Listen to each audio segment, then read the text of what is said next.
itself is turned off. The power to the compressor is turned off, and if possible, that the air compressor is unplugged from the power surface.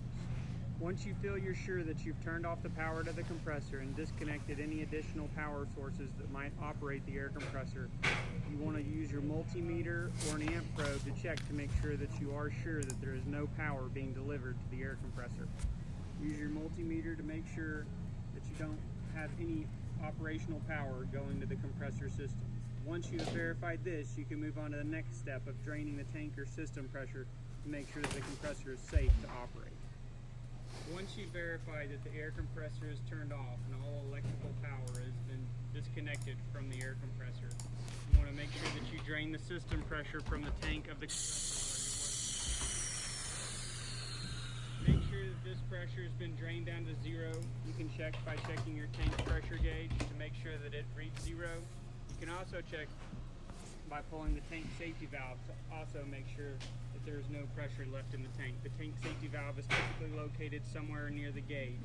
Once you've checked all these things, your compressor is now safe to work on. We are now going to show you how to replace a single phase starter on an industrial series air compressor. First, we'll begin by removing the pressure switch wires.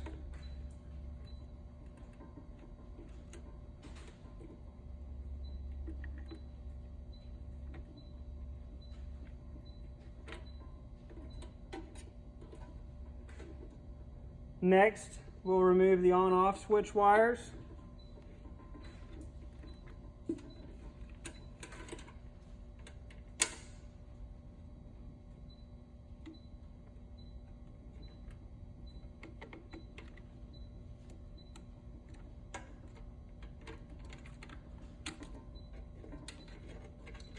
And then the motor lead wires. Remember that on a single phase starter, there is a jumper wire. We are not going to mess with the jumper wire because we want to make sure we reinstall it in the same position on the new starter.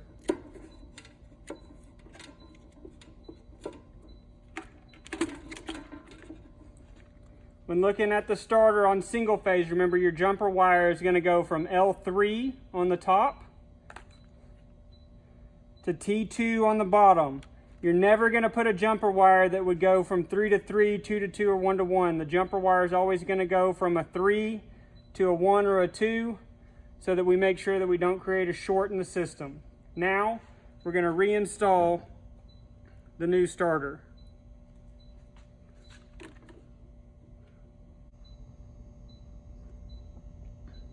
It's easier to go ahead and put in your pressure switch and your on-off top wires before you snap the starter back into the DIN rail.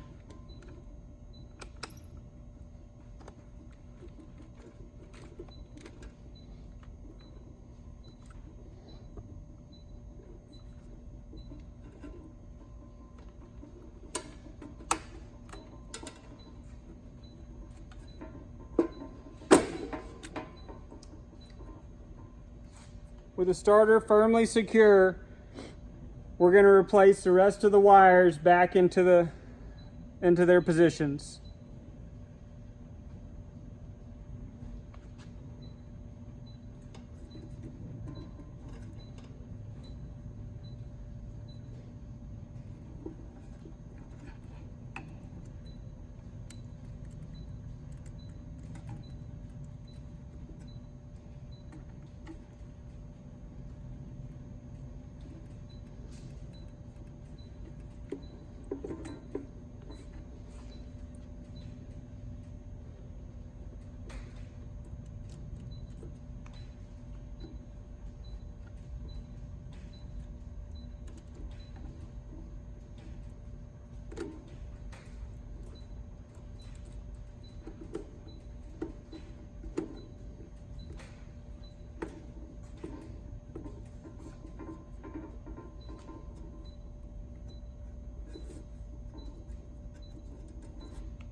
We're going to make sure all of our wire connections are firm and tight, and your new starter is installed.